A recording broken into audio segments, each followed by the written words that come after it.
Welcome, everyone. This is another of our monthly public steering meetings. My name is Maciej, and I'll be your host today. With me, we have Patrick, Sasha, and Steven.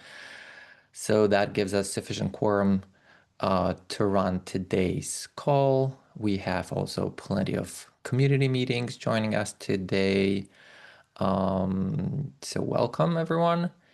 I don't think we have any particular CNCF updates. Definitely an interesting topic is we have elections for steering. It'll be myself, Patrick, Paco, and Steven running for re-elections. Well, some of us. So we will be electing new four steering members in the upcoming elections. If you're interested in the window to nominate yourself or nominate someone else is until September 8th, if I remember correctly, end of the day, which is the next Monday. If Sriram, or Josh, if I say something wrong, because Josh and Sriram are our election officers, feel free to correct me. But I hope I haven't missed anything. Yeah, go ahead, Josh. Just to get started, I specifically am not an election officer. Oh, I'm okay. chair of the election subproject, but I haven't been an election officer for a few years. Sriram is an election officer. Okay. Okay, that's fair. Sorry about that.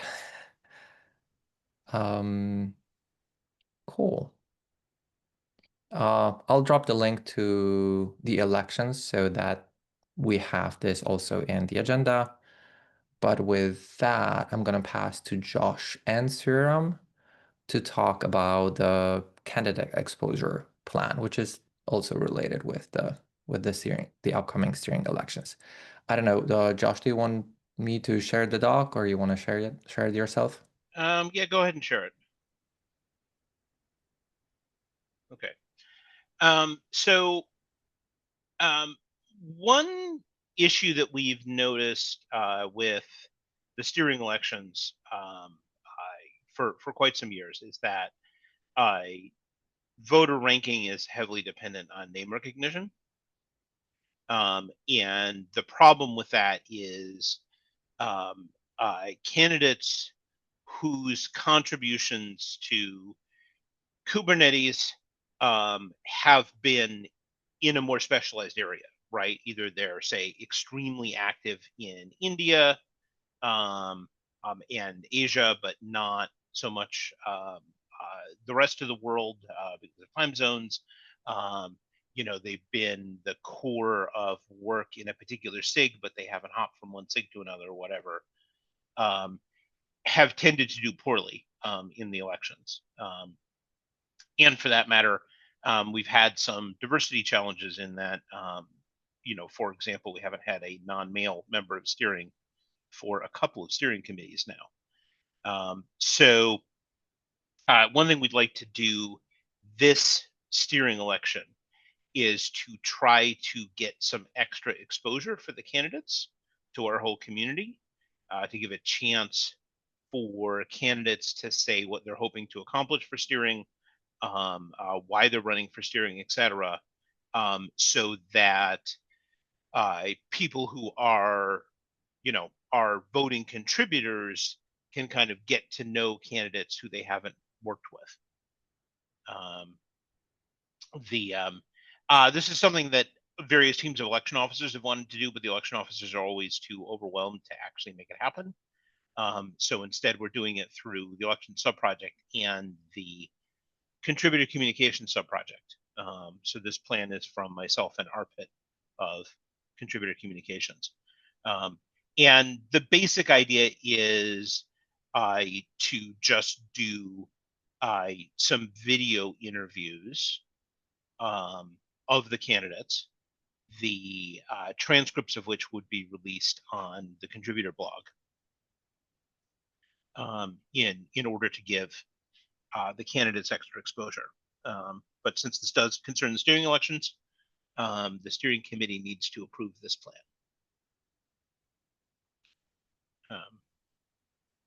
There's a lot there in the document. I don't know if anybody has any particular questions about it. Maciek has already raised the concern that we need to keep the total video time consumable, which, will adjust. So probably 3 questions rather than 5, and that sort of thing, to make sure, because obviously if people don't watch the videos, it's not effective. Go ahead, Antonio. Yeah, I have a related question. I don't know. So the people that is in steering and present again to steering, do they need to? How does this work? Is you can still do the videos, or you need to? Because we have the rule, steering cannot. Uh, I try to understand if there is a conflict of interest in doing this and with the rules and with the people that want to present again for the steering, but it's steering and steering.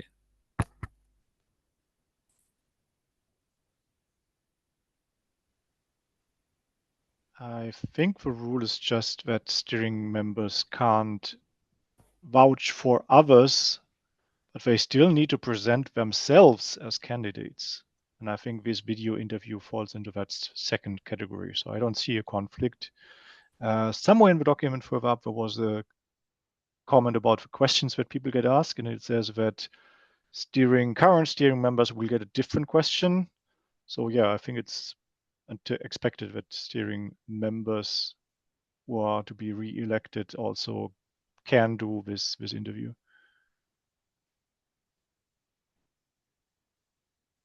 Yeah, and the different question thing there was just that one of the questions we're considering for somebody who's running for re-election is, what thing did you do on your previous term of steering are you the proudest of, right? And that's feels like a good question for anybody running for re-election, but you Makes a obviously lot of can't ask sense. that Yeah. for a new candidate, right?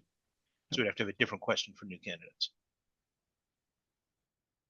Yeah, I just want to be sure that we don't have a drama later because we don't think about these things and then So it's a naive question, but okay.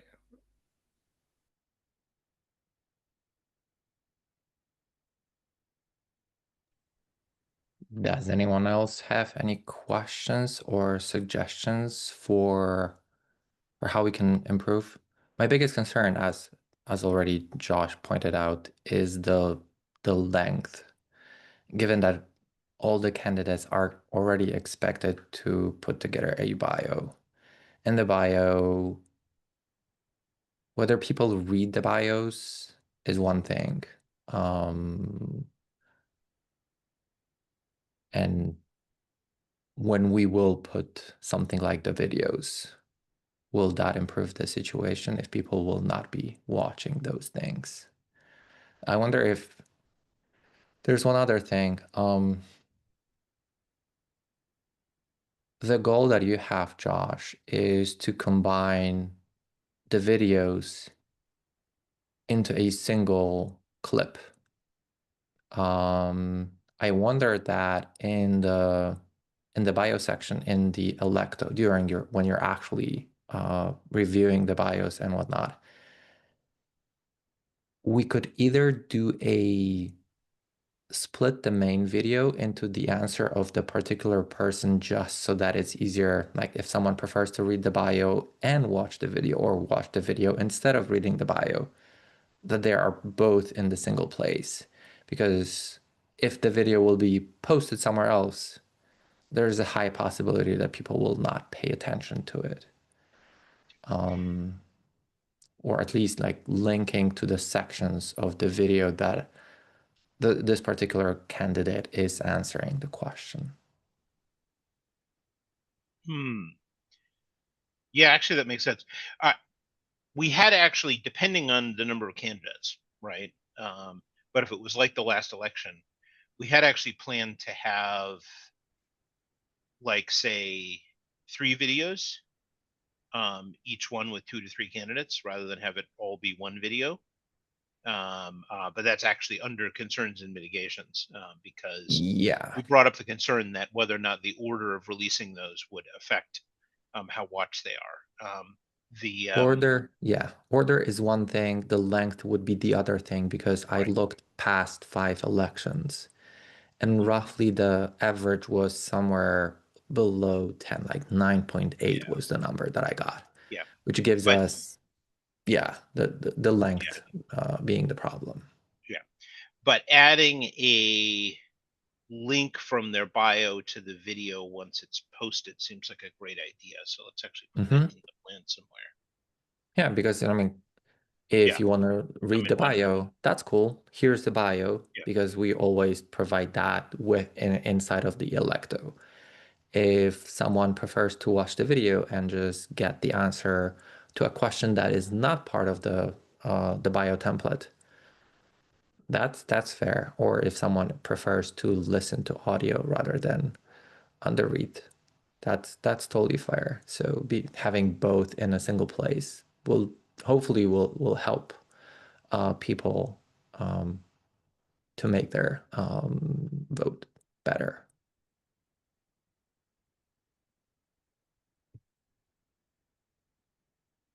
But that does it mean that the Kubernetes blog is no longer? I think the block will still happen. Is that correct, Josh?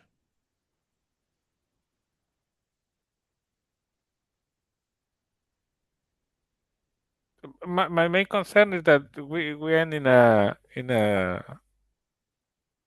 create a problem where it is not supposed the thing of the order and this kind of things is what worries me. Right? Is I was the second and I should be the one, and this kind of problems is what worries me. Yeah, the idea would still be to have the blog post. People people prefer different mechanisms of learning stuff. One of the other goals of this, by the way, is also to try to raise the percentage of our contributors who actually vote in the election, which has been falling gradually over the years. So, we want to make sure that this gets seen in places where the maximum number of contributors will see it. I have a couple related questions. So one thing is when we say falling, I'd be really curious if we've been able to do any analysis that compares if they're just on the member list or how like active they've been. We set the threshold pretty low, as I recall, for the automatic like default list. I'd be really interested if there would be some way we could like join that data, because it might be,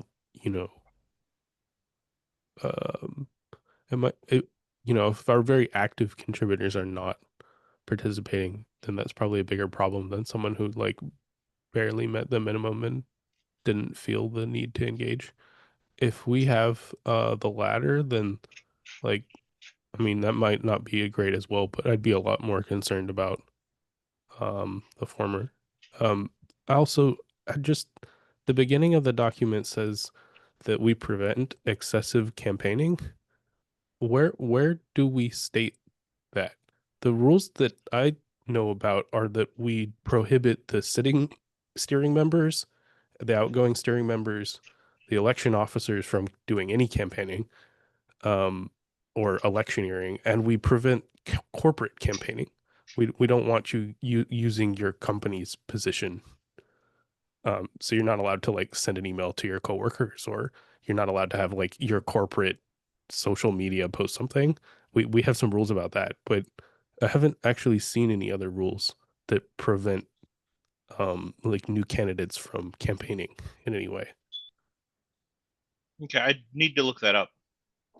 I mean, materially, if we have them, yeah, they're not in the steering election document. It's possible that we have it in like a per election thing or something. I didn't pull that yet, but the steering election guidance doesn't say that. and that has never been my understanding. You very much could campaign if you wanted to. Most people don't though because they're relying on existing recognition because people don't look at this. And that's one of my concerns here is I feel like we're trying to fix the part where people don't read the bios by adding another thing for them to not listen to and more process. I feel like what we need is a venue that people do pay attention to, our contributors specifically. And I think that's mostly not like the Kubernetes blog or even a stream of YouTube videos or something. It used to be the community meeting, but we kind of got a lot bigger since then. The closest things I could think of off the top of my head are the chair and tech lead meeting or the summit. But I mean, those are both flawed. But they still might maybe draw a bit more attention than just like another thing that's posted somewhere that contributors aren't necessarily looking at.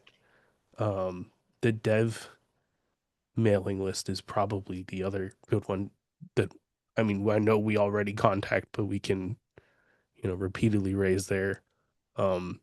Maybe we could do something like having current steering collectively just remind people to pay attention to the election without anything more specific than that.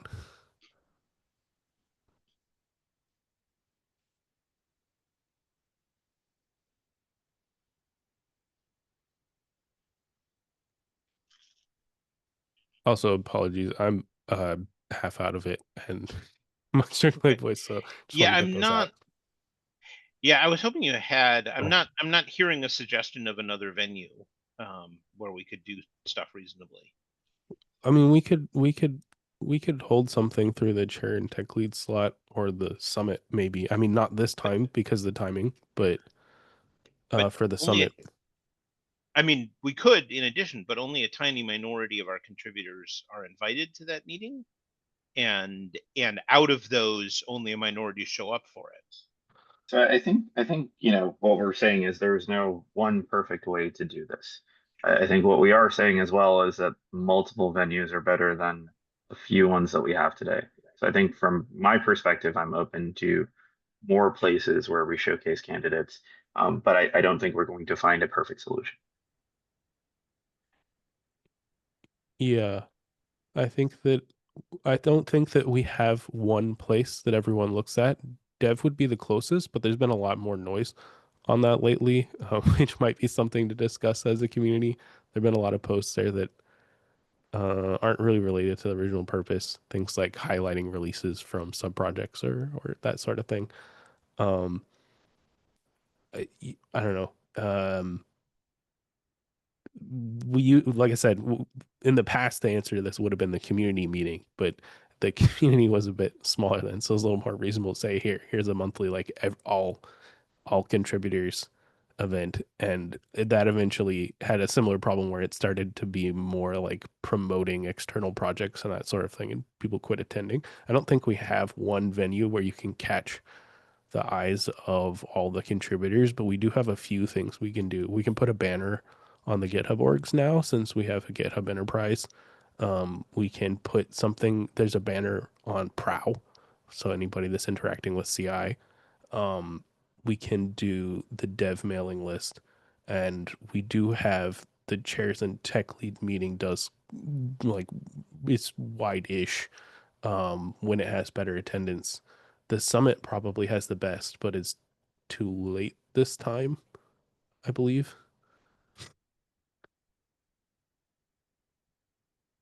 I'm just worried that if we tell people like, here, make another thing that's like more or less the bio, that we will have the same problem where the majority of the 40% that do vote are not going to look.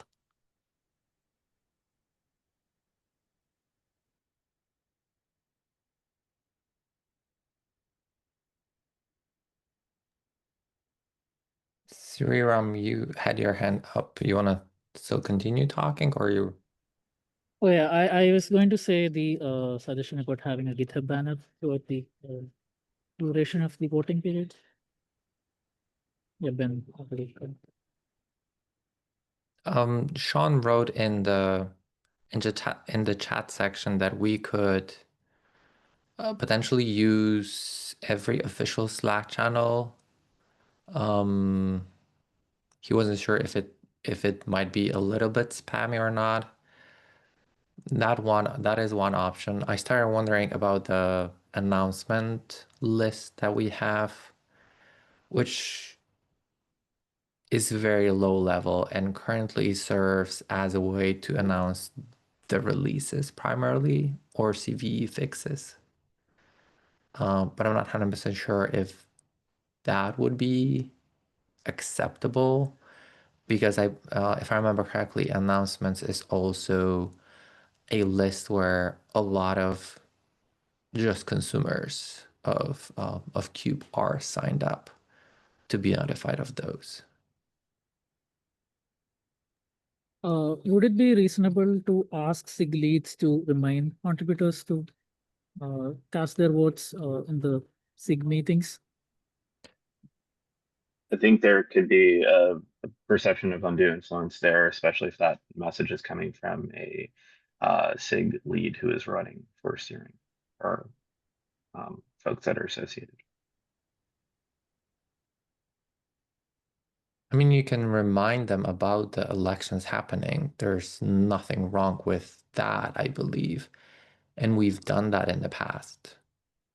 But yeah, But when we did it in the past, we did it community wide. I think Steven's point is that if you do that as a SIG lead, it might come across like you're sort of nudging your SIG members to vote for you implicitly.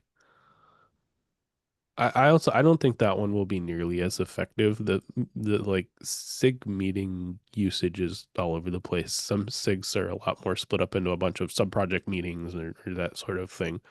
But we do have a couple of places like the banners or the chairs and leads Slack, not the community members channel, that have most people, the dev mailing list. At some point, maybe we can, in the future, spend a little bit more energy on dedicated something equivalent to announcements, but for contributors. I think that used to be dev, but since dev is kind of open for anybody to post, unlike announcements, it doesn't have the same signal ratio. Maybe going forward, we can request that everyone join some other channel.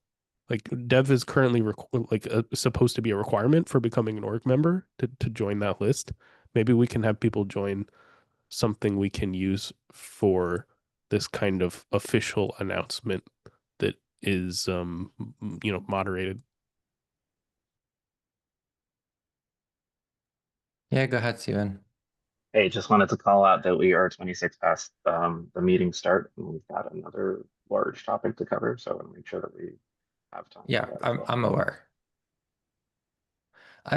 I think the banner, I can't find the election retro from last time, but I think the banner was there as one of the topics that we should do because the cost of actually doing this is very low and the visibility can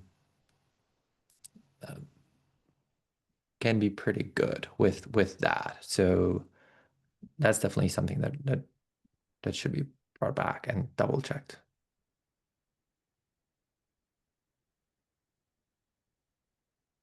All right, so I guess for the election folks, can we take some time to kind of collate some of the notes and ideas that kind of came from this meeting? And I think it feels like you know, multi-blast, how do we do this? Just having a plan around that. I like the idea of the interviews. I do think it's extra work for y'all, of course. I do think for candidates who are not interested in participating in that, they may feel that it is a venue that they did not get to participate in. Maybe it's for whatever reason they don't video well, etc.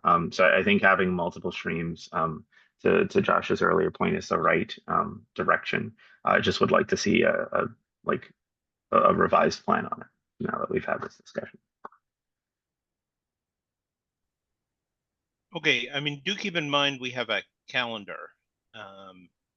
When does voting begin, Sriram?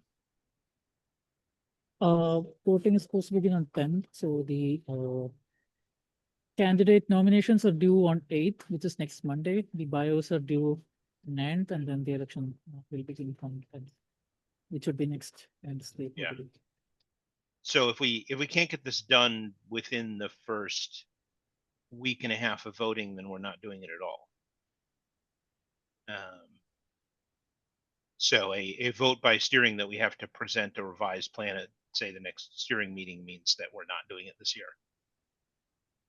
Didn't mention that it needed to be during the Okay. next steering meeting. We have the capability of making decisions offline. Okay. Which things specifically need to be revised? I think an update to the suggested channels that we would want to do this in. It sounds like a multi-channel thing is what we want to do.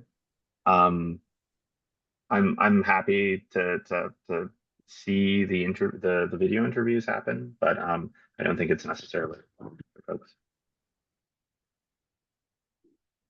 And banner was also mentioned, and I think that's a low cost and high visibility. Yeah.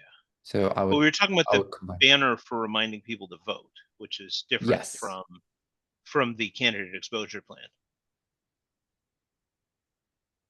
I think it would be reasonable to link both if we have that collected, and it can be updated.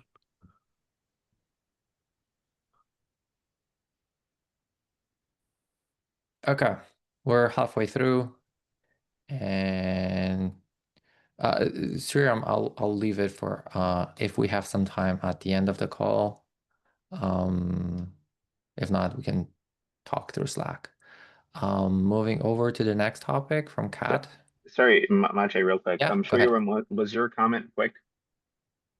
Yeah, I just yeah, apologies, I missed to add this in the agenda, but I just wanted to call out that the candidate Q&A session, we had originally planned to have it today along with the steering meeting, but we only got like 3 nominations so far, 2 of them who are already steering members. So we might ping you like early next week. I can coordinate with Christoph and Nina, and once we have all the candidates, we can set up a call. I just wanted to give a heads up on that. Yeah, that Sounds good. that was all. Thank you. Thanks, Vince. Go ahead, Kat. Hello, everybody. I am here on behalf of the release team subproject about something that happened that we all saw in Slack the other week. Do we require an overview of what happened? I have written a doc. It would be nice to at least remind everyone what we're talking about, and just for the sake of recording, either have a link to the doc in the agenda so that people can quickly catch up on. Kat, you can keep going. I'll put the link in. Thank you. So the day before the 134 RC2 cut and 1 week before the actual release, and 2 weeks after test freeze, it was discovered by Marco, who is the release engineering subproject lead, that a number of endpoints going GA were missing conformance tests. Endpoints going GA have required conformance testing since 2018. A PR had been open to promote tests, but did not merge in time, and no exception request for the test freeze was filed. The release team had no idea. We did not know about this at all until Marco discovered it. This unfortunately spiraled into a heated discussion, is a nice way to put it, an argument on Slack that ended at last check 151 comments long with an accompanying Google Doc. Primarily involved in this were 3 sitting members of steering and 2 emeritus members of steering, the actual release lead, myself, and Marco. This isn't the first time we've had this kind of issue. It happened the last release, and we pretty regularly have issues with SIG leads, SIG chairs, tech leads, and KEP owners kind of just ignoring our boundaries and ignoring our deadlines and ignoring the sub-project's actual like authority and scope. It happens a lot and it sucks. So generally these issues are relatively minor. There's stuff like late docs or issues with blogs, like people not filing an exception request until they're reminded of it. But this is 2 releases in a row where we've had pretty significant violation of rules that required wideband comms reminding contributors how an aspect of the release works, which isn't great. It's not a great look, and it also kind of sucks to manage. There's also an issue in play here of implied authority. While I know that no member of steering, current or emeritus, explicitly use their titles to force the release team to break a rule, and while experienced members of the project also know that they weren't trying to apply like unfair pressure with their arguments, it doesn't necessarily appear that way to less experienced members of the project. It absolutely kind of looks like the steering committee forced the release team to violate rules around conformance testing requirements, that we were just kind of pushed into it. I'm not here to litigate the validity of the rules around conformance testing. I'm aware that they're nonsensical. I know that they can't always be met. Our main issue here is the lack of an exception request and what very much looked like undermining the release subproject's authority when we tried to exercise one of the only 2 weapons we have to ensure a safe release. So we have a couple of asks of the steering committee. Like I said, we only have 2 ways to ensure compliance with the community established guidelines that we use to ensure a safe release. We can pull a KEP, or we can block the release entirely. We don't want to use either of those weapons, but they are the only 2 we have. That's it. And I know that it feels like we're pointing a cannon at you when we threaten that, but it is literally all we can do. Our job explicitly is to enforce the rules, to ensure a release that is safe and stable for our users and not burn out our contributors in the process. So like, yeah, pulling a KEP involves extra work, but that's a call we have to make when somebody is trying to do something that could threaten the stability of a release. Where an issue relates to a release, the release team should have authority. That was my understanding. And sometimes that does mean that we make that threat. So we would like the steering committee to send out official comms from your actual own channels, reaffirming the scope of the release team's authority where it pertains to a release before this cycle starts. We pretty consistently struggle with SIG leadership and KEP owners not understanding or respecting our authority and ignoring deadlines or well-established policies. This is not new, and it creates an absolutely enormous amount of work for us and for the contributors that we're trying to deal with. They don't like being rushed and forced into something either, and it's super unpleasant when this turns into like a public issue the way it did this time. That like nobody looked good in that Slack thread. Absolutely not. We also have some systemic issues that we need steering's help fixing. Some policies have very clearly been left entirely unenforced. The conformance testing requirements being fundamentally broken is the most recent example, but historically we also struggle with issues around KEP versioning and PRR enforcement, enough so that some of the PRR enforcement for deadlines is getting shifted over to the release team this cycle at Mache's request, which I think will make some of it much easier for everybody to handle.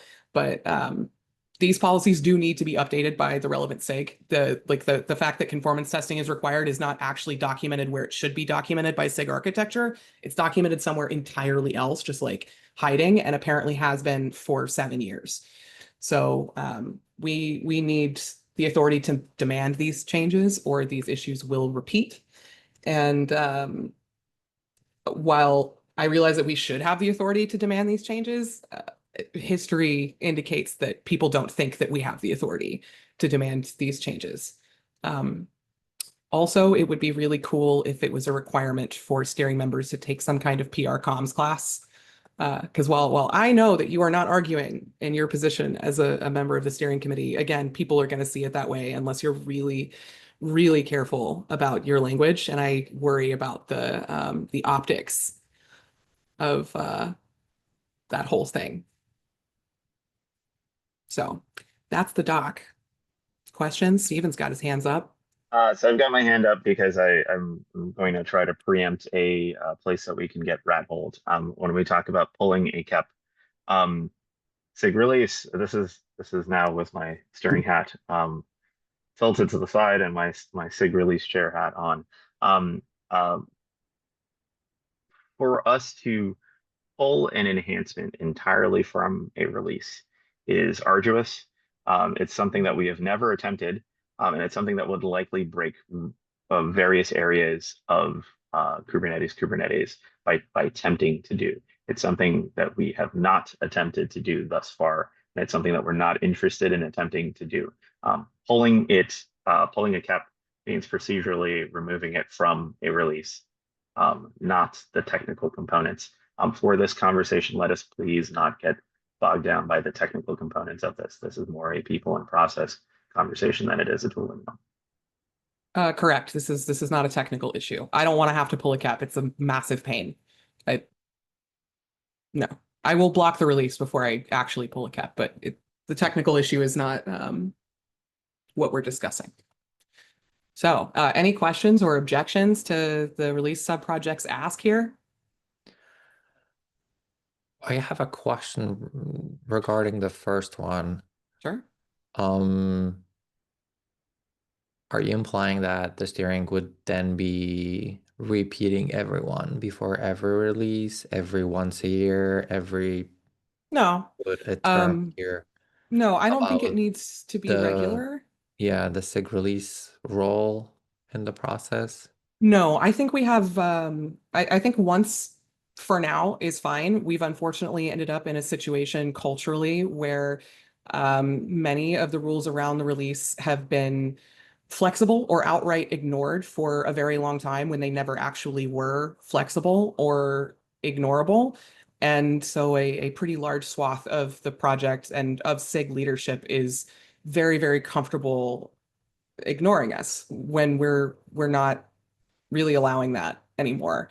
We're too large a project to kind of fly by the seat of our pants on releases at this point, you know.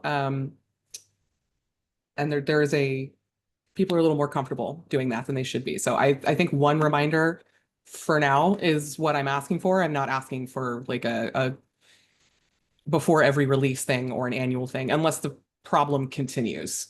And then we'll have to look at another solution to this kind of thing.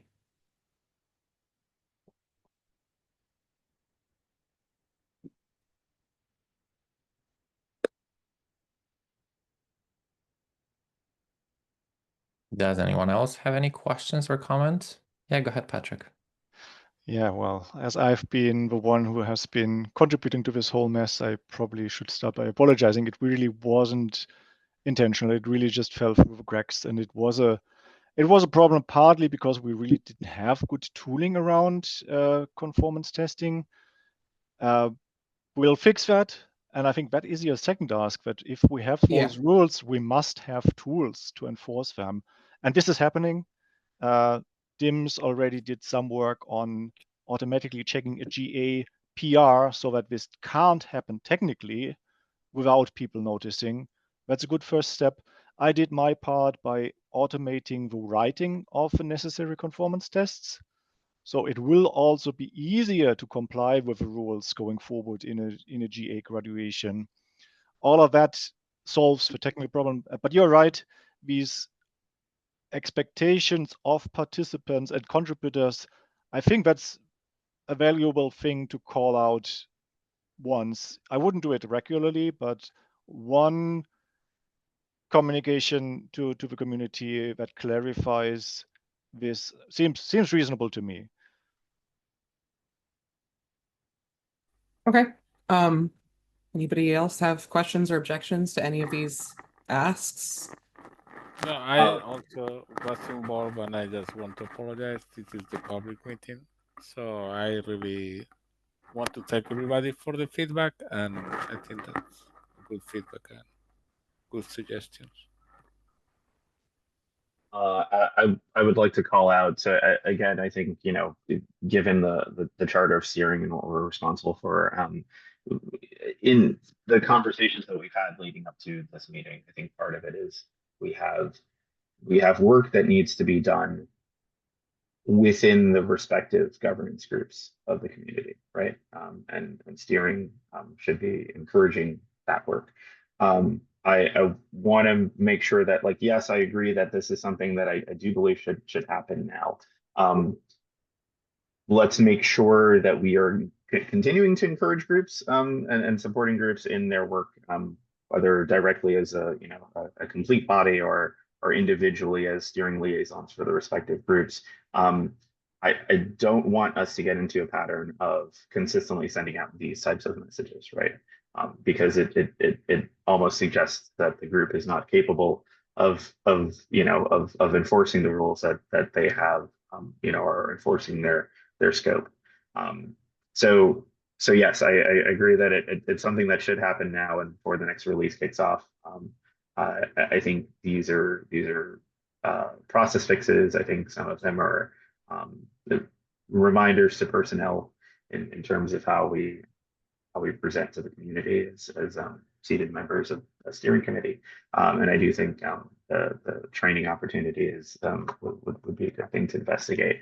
I know that for several of us who are in public and public leadership positions with our various hats on, that we are required to either do our comms training internally or inclusive leadership training for the respective groups. But I do think having having a bit of a reset on that would be good for the group.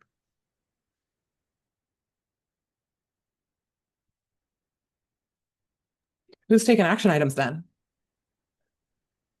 For the first one, do we know the timeline before when we have time to send out eventual comms when the 135 kicks off? Yeah, sure, I can give you that. Mhm. We're currently aiming for a start date of September 15th, but the first week or two of the cycle is still just selecting and confirming shadows. So realistically, you have until the end of September. Okay, but the goal was to do it before we actually start Yeah. the release. So ideally, the 15th would be the deadline Yes. for the comms. Okay. I'm going to add one more action item, and Kat, I will help out with the action items as well. I think it's an opportunity for SIG release to review the scope of our charter. People usually don't review sub-project charters, and not all sub-projects are chartered in the way that the top level governance groups are. I think it's an opportunity for SIG release to review its charter and make sure that the scope and what's out of scope seems reasonable. Okay. Patrick, you were first.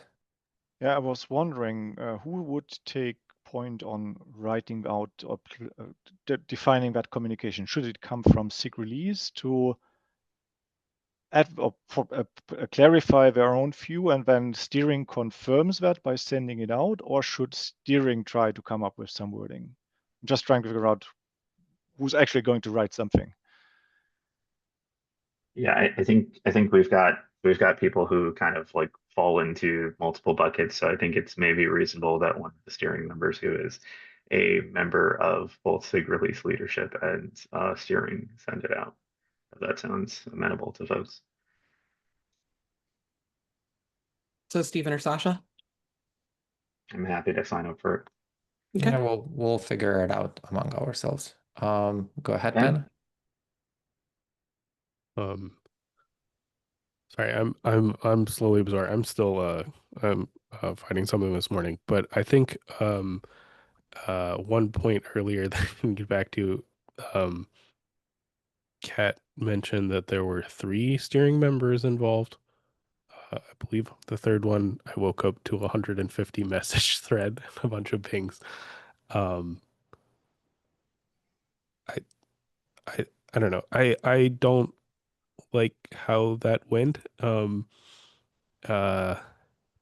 don't I feel like I kind of dropped in after it was mostly over, and wanted to calm things down a bit. But we don't want that to happen again.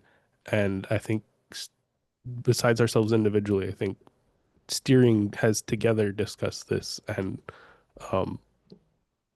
we should, I don't know, issue a collective apology or something like that, as well. Like, the individual apologies are great, but like, this is not something we want to see from the group, steering or otherwise. But steering was involved, at least as individuals. I think these are generally reasonable asks. I'm glad that we have some other folks stepping up right now. I'm planning to be out. Thanks for coming. Go ahead, So Stephen.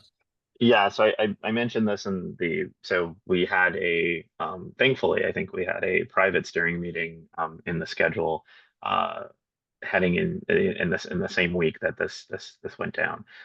So I just want to mention here too that as part of our commitment to the community, we should also be when we walk into issues like that, working on bringing the temperature down ahead of anything else.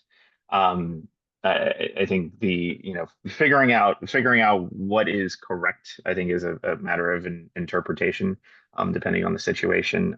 But one of our jobs is to make sure that there's peace happening, right? So I think all the steering members who are involved kind of have made their apologies and but yeah, like bringing the temperature down, especially I think for several of us, to Ben's point, came into this late on the time zone side, right? So like it was a lot to catch up on, and I think it would have been worthwhile for people to step back a bit sooner on discussion the issue. So.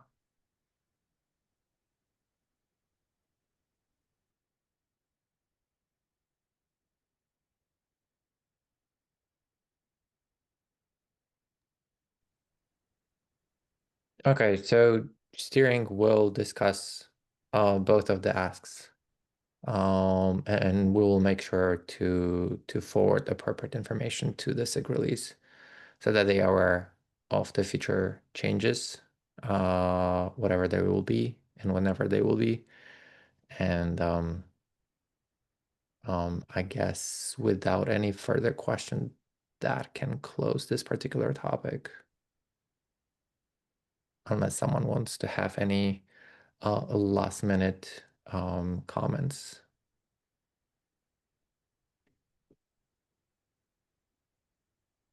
Okay. With that, there's one other thing that we have to figure out for the next meeting happening. I don't know, I haven't checked, but probably sometime early October. Let me quickly look at the calendar. It's potentially October 1st. I might be wrong. I'm just looking at the generic calendar, not my calendar. We'll have another one, public meeting. So we're looking for a boss in between the steering members. Any volunteers?